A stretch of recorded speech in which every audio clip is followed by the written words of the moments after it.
दोस्तों, अब सभी लोगों का स्वागत है मेरे यूट्यूब चैनल इजी नीट पे। मुझे पता है आप सभी लोगों को रेस्पिरेशन इन प्लांट्स इस चैप्टर से बहुत ही ज़्यादा डर लगता है, खास करके क्रेब साइकिल से। आज सुबह ही जो मैंने क्लास लिया था उस पर भी मेरा क्रेब साइकिल पढ़ाने का जो है था, लेकिन कुछ इशू हो गया था माइक का और मैंने वो नोटिस नहीं किया। जब मैंने नोटिस किया तो तब मैंने सोचा कि छोड़ दो, आज और नहीं। दरअसल मेरा माइक पे थोड़ा सा गड़बड़ हो गया और मेरे पास दूसरा माइक भी नहीं था, तो मैं जाकर मार्केट से ख़रीद कर लाया अभी दोपहर पे। तो फिर मैं ये रिकॉर्ड कर रहा हूँ, ठीक है। अच्छा हुआ एक दिक से, क्योंकि आपको सिर्फ क्रेव साइकिल में ही थोड़ा टाइम दे पाऊँगा, ठीक है। कल हम ईटीएस करेंगे और एनारोबिक रेस्पिरेशन और रेस्पिरेटरी क्वोशेंट का जो पार्ट है वो करेंगे।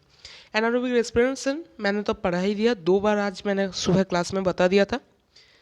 कल एक बार फिर से बता दूंगा, नहीं तो आपको लगेगा कि भैया ने मुझे बताया नहीं, ऐसा फील होगा। उस फीलिंग को पहले ही उसका जो है रास्ता मैं मार दूंगा, ताकि वो फीलिंग आपको आए ही ना, ठीक है। और सॉरी, मेरा जो है हेल्थ अभी भी थोड़ा सा दिक्कत हो रहा है। आज लगभग मैं 4 वीक्स के बाद अब मैं थोड़ा सा बेटर फील कर रहा हूँ। लंबा जो है मैं पड़ा रहा बिस्तर पे, और छोड़ो वो सब बातें, मैं याद भी नहीं करना चाहता, ठीक है। चलो देखो, क्रेब साइकिल इसको क्या कहते हैं, टीसीएस साइकिल। थोड़ा सा फास्ट करेंगे, ठीक है, क्योंकि ये जो है ना, अगर मैं आपको स्लो पढ़ाऊंगा तो आपको मज़ा नहीं आएगा। टीसीएस साइकिल इसे हम कहते हैं ट्राइकार्बोक्सिलिक एसिड साइकिल, ठीक है। हो गया। चलो, कहाँ पर देखा जाता है, मैट्रिक्स और माइटोकॉन्ड्रिया पे देखा जाता है। कहाँ पर, मैट्रिक्स और माइटोकॉन्ड्रिया में। कितना स्टेप्स होते हैं, 8 स्टेप्स होते हैं, और 8 एंजाइम भी होते हैं। एंजाइमेटिक प्रोसेस होता है रेस्पिरेशन, मैंने आपको बताया था। हर एक स्टेप के लिए एक स्पेसिफिक एंजाइम होता है, ठीक है। किस पर्पस में होता है, एसिटाइल कोए से CO2 फॉर्म करना और कोएंजाइम का ऑक्सीडेशन करना, ठीक है। कोएंजाइम का ऑक्सीडेशन, क्या क्या प्रोडक्ट होता है, 2 CO2 बनता है, मैंने बताया था। जब भी लिंक माइटो देखो, एक मोलिक्यूल पाइरूवेट पहले तो माइटोकॉन्ड्रिया में आया, ठीक है। वहाँ से लिंक रिएक्शन होगा, लिंक रिएक्शन के दौरान एक CO2 निकल जाता है, एक NADH निकल जाता है, हुआ। लिंक रिएक्शन जो बना, जो कुछ भी बना, वो क्रेब साइकिल में जाएगा। क्रेब साइकिल में क्या होता है, 2 CO2 और एक NADH निकल जाता है, वही लिखा है 2 CO2। यहाँ पर 3 NADH निकलता है, टोटल 3 NADH है, ठीक है। चलो, एक FADH2, एक GTB। ये जो GTB होता है ना, ये जुड़वा भाई होता है, किसका बताओ तो, ATP का। ATP GTP एक दूसरे का जुड़वा भाई है, जो कि कुंभकर्ण के मेले में बिछड़ गए थे, अब दोबारा फिर से मिल गए। GTP means ATP, ATP means GTP, ठीक है, एक ही नाम है, ठीक है। चलो, तो क्या हुआ, 2 CO2 तो 2 CO2, 3 NADH2 से, एक NADH से 3 ATP फॉर्म होता है, 3 ATP, यानी कि 3 NADH से 9 ATP फॉर्म हो रहा है, कोई बात नहीं। एक FADH2 से 2 ATP फॉर्म होता है, कितना, एक FADH2 से 2 ATP फॉर्म होता है, हो रहा है। एक GTP से एक ATP फॉर्म हुआ। SLP यानी कि डायरेक्ट ATP, OP यानी कि इनडायरेक्ट ATP। डायरेक्ट ATP कितना हुआ, एक, कितना, एक GTP से एक ATP बनता है, एक। OP कितना हुआ, ऑक्सीडेटिव फॉस्फोराइलेशन 11, 9, 3 NADH से 9 ATP बना, एक FADH2 से 2 ATP बना, टोटल 11। तो क्या हुआ, टोटल 11 ATP बना, टोटल 12 ATP बना, उसमें से 11 ऑक्सीडेटिव फॉस्फोराइलेशन यानी कि इनडायरेक्ट ATP था, एक डायरेक्ट ATP था। अगर आपको बोले एक पाइरूवेट से क्रेब साइकिल में कितना बनता है, 12 ATP। 2 पाइरूवेट से तब कितना बनेगा, 24 ATP। सबको इतना मैथ्स तो सबको आता है ना, क्योंकि दो ग्लाइकोलिसिस में जो होता था, 2 तैयार होता था ना पाइरूवेट, इसीलिए। हो गया। चलो, अगर आपको यहीं पर पूछे 2 पाइरूवेट से कितना SLP बना, 2 SLP। एक पाइरूवेट से कितना बनता था, एक SLP ना, तो यहाँ पर कितना बनेगा, 2 पाइरूवेट से 2 SLP। यहाँ पर कितना 11 OP था, यहाँ पर कितना होगा 22 OP। 1 और 11 12, 2 और 22 24। समझ में आया, समझ में आया। इजी है, बिल्कुल इजी है। मैं आपको साइकिल पढ़ाने से पहले ही ये सब बता दे रहा हूँ कि ये जो प्रोडक्ट है वहाँ पर आएगा। इससे याद रखो कौन सा कहाँ पर आएगा वो तो मैं जब पढ़ाऊँगा तब बता ही दूंगा। उसको ड्रॉ करना, एक बात तो ये करना ही पड़ेगा आपको, मैं वहाँ पर कुछ नहीं कर सकता। मैंने मेरा पढ़ाने के बाद जब आप जब भी ये वीडियो देख रहे हो उसके बाद आपको 4 to 5 टाइम्स आपको अपने कॉपी में उसको ड्रॉ करना पड़ेगा। जब तक आप अपने हाथ को घिसोगे नहीं, यानी कि पेपर में कॉपी में घिसोगे नहीं, तब तक कुछ भी नहीं होने वाला। करना तो आपको पड़ेगा, ठीक है, करना आपको पड़ेगा। 2 एंजाइम के बारे में यहाँ पर याद रखना होता है। एक होता है सिट्रेट सिंथेज, 2 होता है सक्सिनेट डिहाइड्रोजिनेज। एक बात मैं आपको बता रहा हूँ, एक बात बहुत ही इंपॉर्टेंट याद रखना, मेरा थ्योरी है, कहीं बुक में ये लिखा नहीं है, मैंने खुद ये डिस्कवर किया है और मैं आपको बता रहा हूँ, ठीक है। आपका ये प्रॉब्लम हो सकता है क्योंकि मुझे होता था, तो शायद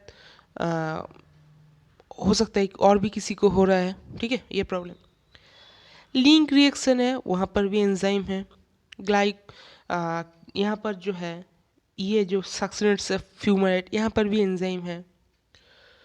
एनारोबिक रेस्पिरेशन के दौरान जब वहाँ पर लैक्टिक एसिड के बारे में आएगा वहाँ पर भी एंजाइम होगा। जब अल्कोहल के बारे में आएगा तब वहाँ पर भी एंजाइम होगा। तो तब कैसे याद रखें, टोटल हाँ टोटल आपको यहाँ पर 1 2 3 4 5 जगह पर एंजाइम देखने को मिलता है। 5 जगह पर एक जगह पे 2 एंजाइम होते हैं, टोटल 6। ये जो 6 एंजाइम है कैसे याद रखें, गड़बड़ हो जाता है। मैं आपको तो लिखा तो दूंगा, चैप्टर ख़त्म होने के बाद लिखा दूंगा कहाँ पर कौन सा एंजाइम होता है, मैं उसका जो डिटेल चार्ट आपको प्रोवाइड कर दूंगा। लेकिन ये सुन लो, जब भी कोई सिंगल एंजाइम को किसी भी रेस्पिरेशन प्लांट्स चैप्टर की ही बात करो, पार्टिकुलर चैप्टर, दूसरा कहीं पर ये काम नहीं आएगा, ठीक है, सिर्फ इसी चैप्टर में काम आएगा कहीं पर भी। तब ना वहाँ पर सक्सिनेट सॉरी डिहाइड्रोजिनेज काम आता है। मैं असल में स्क्रीन के ऊपर देख रहा था तो मुख से निकल गया। डिहाइड्रोजिनेज काम आता है, क्या डिहाइड्रोजिनेज। अब देख लो, मैंने आज सुबह क्या पढ़ाया था, अल्कोहल के बारे में। अल्कोहल, अच्छा अल्कोहल की ले लो, मुंह से निकल गया अल्कोहल। जब मैंने तो वहाँ पर क्या होगा, अल्कोहल डिहाइड्रोजिनेज, ठीक है। जब लिंक रिएक्शन के मैंने पढ़ाया था, क्या पढ़ाया था, पाइरूवेट डिहाइड्रोजिनेज, क्या पाइरूवेट डिहाइड्रोजिनेज। जब भी कोई सिंगल एक रिएक्शन में सिंगल एंजाइम होता है, एंजाइम का नाम जो भी हो, होता डिहाइड्रोजिनेज है। अब ये जाहिर सी बात है, लिंक रिएक्शन में पाइरूवेट एसिटाइल कोए में हो रहा है लिंक रिएक्शन के दौरान, तो पाइरूवेट डिहाइड्रोजिनेज लगेगा। डिहाइड्रोजिनेज तो मैंने आपको बता ही दिया, सिंगल रिएक्शन है तो डिहाइड्रोजिनेज होगा, सिंगल एंजाइम सिंगल एंजाइम है तो डिहाइड्रोजिनेज होगा, और वहाँ पर पाइरूवेट से हो रहा है तो पाइरूवेट, याद हो गया। ऐसे याद रखोगे तो हो जाएगा। ये ट्रिक्स है याद करने का। सक्सिनेट से फ्यूमरेट, ये देखो सक्सिनेट से फ्यूमरेट, ये बहुत ही इंपॉर्टेंट एंजाइम है। क्यों है ये आपको कल ETS में पता चलेगा, ठीक है। सक्सिनेट से फ्यूमरेट। अब देखो सिंगल स्टेप तो है, ये तो सिंगल एंजाइम है, सिंगल स्टेप भी है और सिंगल एंजाइम भी है। डिहाइड्रोजिनेज होना तो तय है, मैंने आपको बताया था। सक्सिनेट से हो रहा है तो सक्सिनेट डिहाइड्रोजिनेज, पाइरूवेट से हो रहा था तो पाइरूवेट डिहाइड्रोजिनेज, यहाँ पर सक्सिनेट डिहाइड्रोजिनेज हो गया याद। बिल्कुल इजी है, इजी होना भी चाहिए, ठीक है। चलो अब आते हैं हमारे मेन क्रेब्स साइकिल पर। कुछ भी नहीं है, सिर्फ एक बार बताऊंगा, सारा कुछ आपको याद हो जाएगा, ठीक है। जो जो भी है सारा कुछ आपको याद हो जाएगा, एक बार में ही याद हो जाएगा, दोबारा बताने की भी ज़रूरत नहीं पड़ेगी, ठीक है। चलो उसके बाद मैं कुछ क्वेश्चंस दूंगा, ठीक है, क्योंकि क्वेश्चन आप जब तक नहीं करोगे तो आपको कॉन्फिडेंस नहीं आएगा कि हाँ मुझे समझ आया, ठीक है। इसको ना बड़ा करते हैं, एक एक पार्ट को अच्छे से समझना है, बड़ा करते हैं।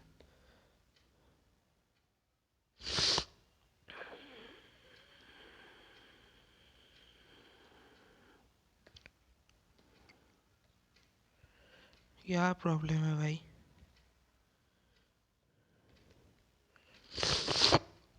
सॉरी, थोड़ा सा जुकाम है। ये देखो, मैं कुछ लिख नहीं रहा हूँ, ठीक है, मैं कुछ लिख नहीं रहा हूँ, सिर्फ देखो क्या है। यहाँ से स्टार्ट होता है, ऑक्सालो एसिटिक एसिड से जो है रिएक्शन स्टार्ट होता है, ठीक है, धीरे धीरे बता रहा हूँ, समझो। 4 कार्बन होता है, ऑक्सालो एसिटिक एसिड 4 कार्बन होता है। यहाँ पर क्या आकर जुड़ता है, यहाँ पर जुड़ता है एसिटाइल कोए। एसिटाइल कोए कहाँ पर बनता है? लिंक रिएक्शन में। हो गया, लिंक रिएक्शन में एसिटाइल कोए बनता है, वो आकर जुड़ता है ऑक्सालो एसिटिक एसिड के साथ। उसके साथ जुड़ता है H2। क्या जुड़ता है? H2। इससे क्या बनता है? इससे बनता है सिट्रेट, सिट्रेट सिर्फ सिट्रेट। कितना? 6 कार्बन का। हो गया 6 कार्बन। और यहाँ पर क्या आता है? Citrate synthase. ये जो एंजाइम होता है, पार्टिकुलर एंजाइम आपको याद रखना पड़ेगा, होता है सिट्रेट सिंथेस। क्या? Citrate synthase. सिट्रेट बन रहा है, तो ये जो है फास्ट प्रोडक्ट कौन सा है? प्रोडक्ट कौन सा बन रहा है? ये तो रिएक्टेंट हो गया, ऑक्सालो एसिटिक एसिड के साथ एसिटाइल कोए जुड़ा, उसके साथ H2O जुड़ा, कोएंजाइम बाहर निकल गया और प्रोडक्ट बना सिट्रेट। लेकिन फास्ट प्रोडक्ट, इससे हम कहते हैं fast product. Fast product question आया है प्रीवियस ईयर में और आ भी सकता है। क्रेब्स साइकिल का फास्ट प्रोडक्ट कौन सा होता है? सिट्रेट, ठीक है। सिट्रेट सिंथेस जो है हमको एंजाइम देना पड़ता है। 4 कार्बन, ये देखो 4 कार्बन था, ये यहाँ पर 6 कार्बन का हो गया। एक स्टेप समझ में आ गया। चलो मिटाते हैं इसे। चलो अब ये सिट्रेट 6 कार्बन का है। यहाँ से ये स्टेप आया, पहले समझ लो, मैं फिर यहाँ पर एक गड़बड़ है और मैं बताऊँगा, ठीक है। एनसीईआरटी में क्या दिया नहीं है, मैंने क्या आपको बताया है, ये थोड़ा सा आपको गड़बड़ हो जाएगा अगर मैं नहीं बता दूंगा पहले ही, ठीक है। सुनो, सिट्रेट से आइसोसिट्रेट बना 6 कार्बन का। यहाँ पर देखो NADH से NAD प्लस से NADH बना, ठीक है। यहाँ पर फिर CO2 आइसोसिट्रेट के बाद CO2 निकल गया, डीकार्बोक्सिलेशन हो गया, क्या बना? Oxalo succinate. फिर ऑक्सालो सक्सिनेट से क्या बना? Alpha ketoglutaric acid. क्या बना? Alpha ketoglutaric acid. यहाँ इसको मैं बॉक्स करना चाहता हूँ, बॉक्स। ये देखो, क्यों करना चाहता हूँ बता रहा हूँ। यहाँ से अल्फा कीटोग्लूटारिक के ऊपर तक, हाँ, इसको। अब आप बताओगे मैंने ये बॉक्स क्यों किया? आप पूछ सकते हो, जाहिर सी बात है, पूछोगे ही। कुछ हो रहा है क्या? ना, नहीं हो रहा, ठीक है चलो। सिट्रेट से यहाँ तक एक स्टेप है, एनसीईआरटी में ये मेंशन नहीं है। ये स्टेप मैंने सिर्फ आपको बताया, लेकिन ये स्टेप मेंशन नहीं है। इस स्टेप में आपको क्या क्या देखने को मिला? इस स्टेप में आपको देखने को मिला यहाँ पर NAD प्लस से NADH और यहाँ पर CO2 निकल जा रहा है, देखने को आपको मिला, ठीक है। यानी कि ऑक्सीडेशन भी हो रहा है, NAD प्लस से NADH बन रहा है, ऑक्सीडेशन भी हो रहा है और डीकार्बोक्सिलेशन भी हो रहा है। इस पूरे स्टेप को एनसीईआरटी ने बोला है ऑक्सीडेशन डीकार्बोक्सिलेशन। क्या? Oxidation decarboxylation. यानी कि सिट्रेट से बनता है अल्फा क्लिटोग्लूटारिक एसिड। माझखान में एक सिर्फ आता है ऑक्सीडेशन डीकार्बोक्सिलेशन। कैसा हुआ? पहले ऑक्सैलो एसिटिक एसिड के साथ एसिटाइल कोया आके जुड़ा, उसके साथ पानी आके जुड़ा, कोएंजाइम बाहर निकल गया, सिट्रेट सिंथेस एंजाइम हमने दिया, सब मिलकर प्रोडक्ट बना सिट्रेट 6 कार्बन का। उससे क्या बना? ऑक्सीडेटिव डीकार्बोक्सिलेशन होकर क्या बना? Alpha ketoglutaric acid. एक कार्बन डाइऑक्साइड निकल गया, एक NAD प्लस NAD बन गया। ये जो नाम है, इस नाम के अंदर ही NAD प्लस से NADH बन रहा है और एक CO2 निकल रहा है, इंक्लूड है। अगर आपको इस नाम पे अगर आप गौर नहीं करोगे ना, तो आप समझ नहीं पाओगे कैसे 2 कार्बन डाइऑक्साइड आया। आप टोटल काउंट करोगे तो 1 आएगा, 2 नहीं आएगा। फिर मैं बताऊंगा, दिखा दूंगा आपको, टेंशन मत लो। पहले ये साफ कर लेता हूँ। चलो,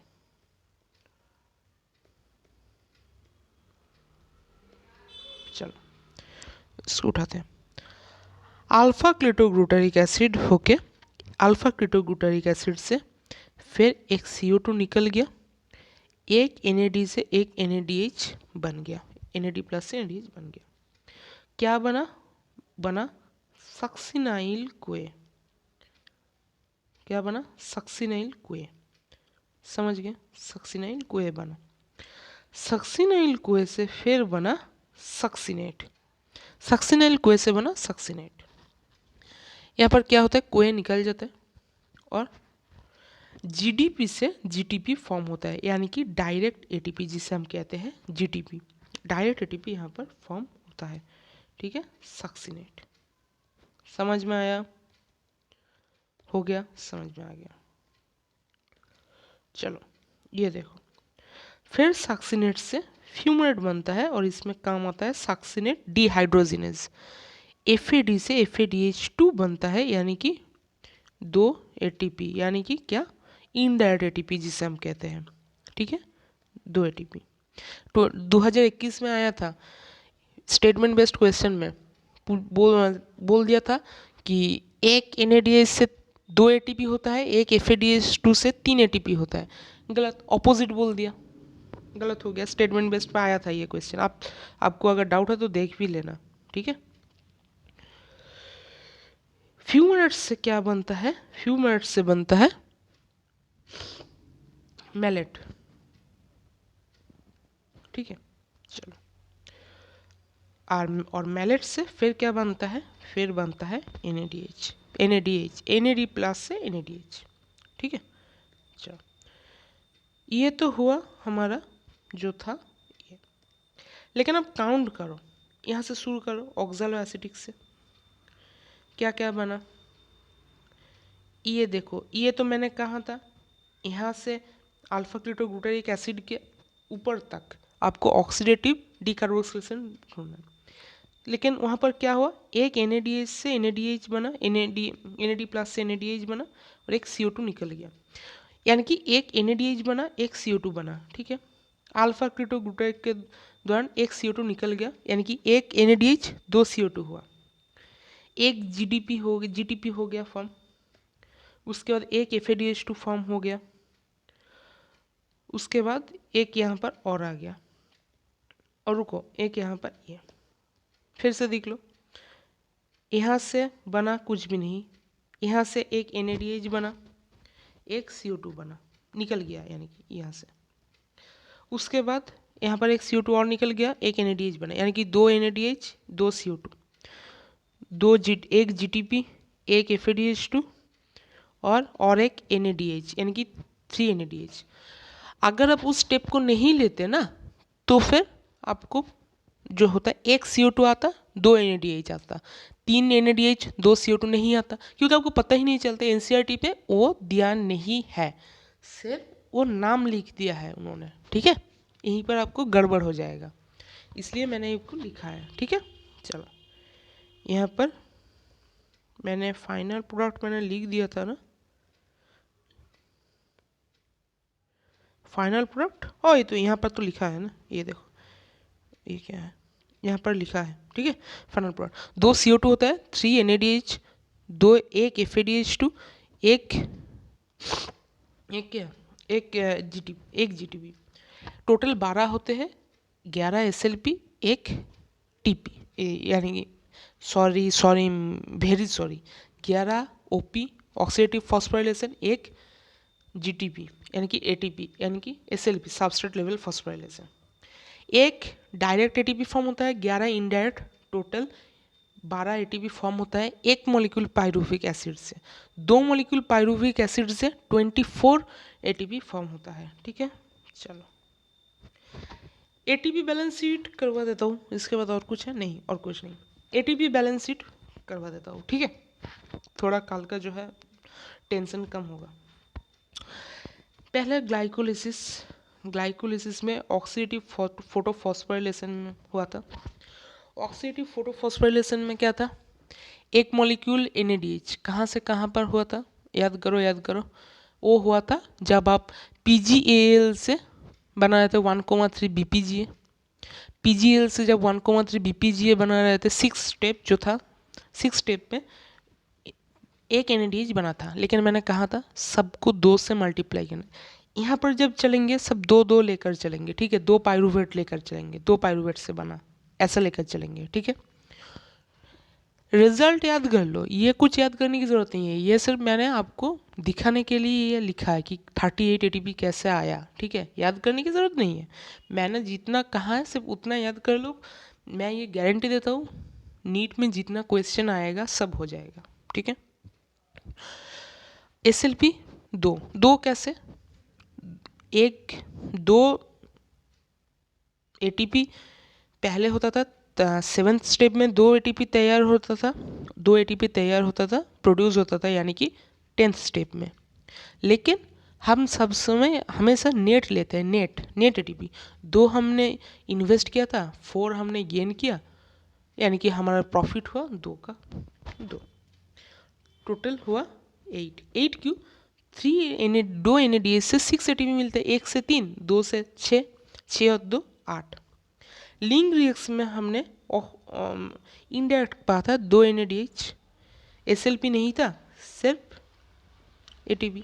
मैंने वहाँ पर एक, मैंने क्या बताया था, लिंक रिएक्शन जब होगा एक CO2 निकल जाएगा, एक NADH निकल जाएगा, लेकिन वो मैंने किसके लिए कहा था, एक पायरुवेट के लिए।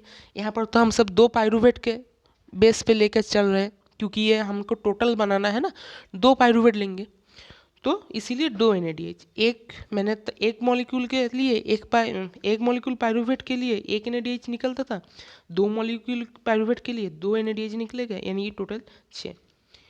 ये याद रख लेना, लिंक रिएक्शन में कोई भी डायरेक्ट ATP फॉर्म नहीं होता। ठीक है, याद रख लेना। अब आते हैं क्रेब्स साइकिल। क्रेब्स साइकिल में जो होता है NADH होता है ऑक्सीडेटिव फोटोफॉस्फोराइलेशन के लिए 6। मैंने क्या बताया था, सब एक पायरुवेट से क्रेब्स साइकिल के दौरान 3 NADH निकल जाएगा, यानी कि सब कुछ तो हम 2 के लिए चल रहे हैं, 2 पायरुवेट से 6 NADH निकलेगा, एक पायरुवेट से एक FADH2 निकलता था, 2 पायरुवेट से 2 FADH2 निकलेगा, यानी कि 6, ये तो 3 से गुना होगा, ये 2 से गुना होगा, ये हो रहा 18 और ये हो गया 4, टोटल 22। और एक GTP फॉर्म होता था डायरेक्ट, ये तो SLP है ना, GTP तो SLP है, GTP मीन्स ATP, SLP है, यानी कि क्रेब्स साइकिल जो है एक पायरुवेट से एक GTP फॉर्म होता था, 2 पायरुवेट से 2 GTP फॉर्म होगा, SLP 2, 22 वहाँ पर 22 आ गया, और यहाँ पर 2 यानी कि 24, 24, 8 6 24, 24 और 6 30 और 8 38 टोटल। कॉन्फर्म हो गया, दिमाग में सेट हो जाए, फिर सेट ना, फिर से रिपीट करो। अगर मैं आपको 5 बार बताऊंगा ना, तो मैं आपको 5 तरीके से बताऊंगा, लेकिन आपको मैं 5 तरीके से अगर बता भी दूँ, आपका दिमाग में कन्फ्यूज हो जाएगा। इससे बेटर है आप एक बार और पीछे जाकर वीडियो को सुनो, फिर समझ नहीं आया कमेंट करो, मैं कल दोबारा ये लेकर आऊँगा। ठीक है, दोबारा लेकर आऊँगा, मेरा ये आपसे वादा है, प्रॉमिस है मेरा आपसे ये। ठीक है, एक कन्फ्यूज़न आता है 38 और 36 कहाँ पर क्या होगा। जहाँ पर एटीपी यूज़ होता है, हार्ट, लिवर, किडनी, मसल जो जो फंक्शन कर रहा है, ठीक है, सभी पर 36। जहाँ पर कोई भी एटीपी यूज़ नहीं होता वहाँ पर 38। सिंपल ऐसे याद रखना। ये याद रखो, जहाँ पर भी जो चीज़ काम कर रहा है, हार्ट ब्लड पंप कर रहा है, लिवर, किडनी, मसल सब कुछ काम कर रहा है, एटीपी कुछ यूज़ होगा ना, उनका काम करने के लिए तो कुछ एटीपी उनको भी लगेगा।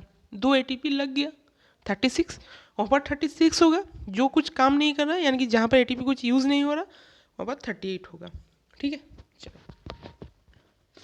अब मैं आपसे कुछ क्वेश्चन पूछता हूँ, उसका ध्यान से जवाब देना। ठीक है, क्रेब साइकिल का लोकेशन क्या है? बताओ बताओ, सोच के बताओ। क्रेब साइकिल का लोकेशन सोचो, अपने अंदर सोचो, कमेंट करो, कमेंट भी कर देना। क्रेब साइकिल का location 1 2 3 4 5 matrix of mitochondria. Total enzyme कितने थे? 1 2 3 4 5 8, टोटल 8 एंजाइम थे। नंबर ऑक्सीडेटिव डीकार्बोक्सिलेशन कितना था? कितना यानी कि कितना ऑक्सीडेटिव डीकार्बोक्सिलेशन हुआ? याद करो याद करो याद करो, बहुत ही इंटरेस्टिंग क्वेश्चन है ये, याद करो। ऑक्सीडेटिव डीकार्बोक्सिलेशन का कितना था? कितना हुआ था? कितना कितना कितना कितना? 2 बार। देखो देखो कैसे, रुक जाओ, ये क्या है यार, ये देखो, यहाँ पर एक बार हुआ था, इसको तो मैंने डायरेक्ट आपको कहा था, ये जो है ये इस पार्ट को CO2 निकल जा रहा है, NADH बन रहा है, ये तो इसको तो NCERT नाम ही दिया है ऑक्सीडेटिव डीकार्बोक्सिलेशन। एक बार हो गया, और एक बार कहाँ पर? एक बार यहाँ पर, ये देखो ऑक्सीडेशन भी हो रहा है, डीकार्बोक्सिलेशन भी हो रहा है, यानी कि CO2 भी दिए, देखो CO2 भी निकल रहा है और NAD प्लस से NADH भी बन रहा है। कहाँ पर हो रहा है ये हो रहा है अल्फा क्लिटोग्लूटारिक एसिड से, जब सक्सिनाइल कोए बन रहा है तब। एक बार बन रहा था सिट्रेट से जब अल्फा क्लिटोग्लूटारिक एसिड बन रहा है तब, और एक बार हो रहा है जब अल्फा क्लिटोग्लूटारिक एसिड से सक्सिनाइल कोए बन रहा है। 2 बार ऑक्सीडेटिव डीकार्बोक्सिलेशन देखने को मिलता है।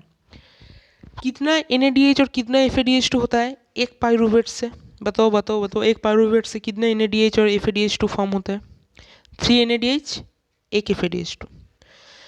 नंबर ऑफ ATP और GTP कितना होता है बताओ एक पाइरूवेट के लिए? बताओ बताओ बताओ, एक होता है, एक GTP फॉर्म होता है ना। चलो, नंबर ऑफ टोटल ATP कितना होता है? टोटल पूछा है मैंने, SLP OP कुछ नहीं पूछा, टोटल। टोटल कितना होता है बताओ? टोटल 12 होते हैं। चलो, नंबर ऑफ ATP कितना होता है? SLP और OP अलग अलग करके बताना।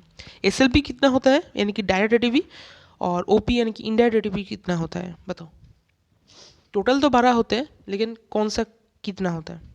SLP यानी कि डायरेक्ट ATP होते हैं एक GTP से जो आता है, और ऑक्सीडेटिव फॉस्फोराइलेशन यानी कि इनडायरेक्ट ATP जो होता है वो 3 NADH और एक FADH2 यानी कि 3, और 3 × 3 9, और एक FADH2 यानी कि 1 × 2 यानी कि 2, 9 2 11 11। टोटल SLP होता है 1, OP होता है 11, टोटल मिलाकर होता है टोटल 12। एक ATP से एक पाइरूवेट से क्रेब साइकिल में 12 ATP बनते हैं, 2 पाइरूवेट से 24 ATP बनते हैं। ATP बैलेंस शीट भी मैंने करा दिया, वहाँ पर आपने क्लियर आपको एक विजन मिल जाएगा। सिर्फ याद रखना, लिंक रिएक्शन में कोई भी डायरेक्ट ATP फॉर्म नहीं होता, यानी कि SLP फॉर्म नहीं होता। कहाँ पर 38 कहाँ पर 36 ये भी बता दिया, कन्फ्यूज़न आप ये भी नहीं होगा। सिर्फ आपका ETS अभी बचा रहा, ETS हम कल के क्लास में करेंगे। बहुत ही धमाकेदार क्लास होने वाली है कल, 1 घंटे के आसपास और लगेगा इस चैप्टर को ख़त्म करने के लिए। आज सुबह शायद 1 घंटे के आसपास मैंने क्लास लिया था, और अभी कितना हुआ, कितना मिनट हुआ? अभी शायद 30 मिनट्स के आसपास होने जा रहा है, तो 1.5 घंटे और टोटल 2.5 घंटे लगेगा। 15 मिनट्स में कल आपको एनारोबिक रेस्पिरेशन के जो 2 पार्ट है, अल्कोहल और लैक्टिक एसिड, उसमें और रेस्पिरेटरी कोफिशिएंट मिलाकर दूंगा। छोटे छोटे पार्ट है, बिल्कुल इजी है, 15 मिनट भी शायद नहीं लगेंगे। और 45 मिनट्स में आपको ETS में दूंगा, क्योंकि ETS थोड़ा सा कॉम्प्लेक्स है, लेकिन मैं आपको बता दूंगा। देखो जो भी कॉम्प्लेक्स चीज़ें हैं ना, जो भी कॉम्प्लेक्स चीज़ें हैं उनमें NCERT के बाहर कुछ नहीं जाना। लेकिन हाँ, NCERT में जितना लिखा है उसको ध्यान से अच्छे से पढ़ना होता है कि NCERT में क्या बोला है, क्या लिखा है NCERT में, ठीक है, यही बात है और कुछ नहीं। तो चलो अब सभी लोगों से मिलते हैं मेरी अगली वीडियो में, तब तक के लिए स्वस्थ रहिए, पढ़ते रहिए। अलविदा मेरे दोस्तों, चलो भाई।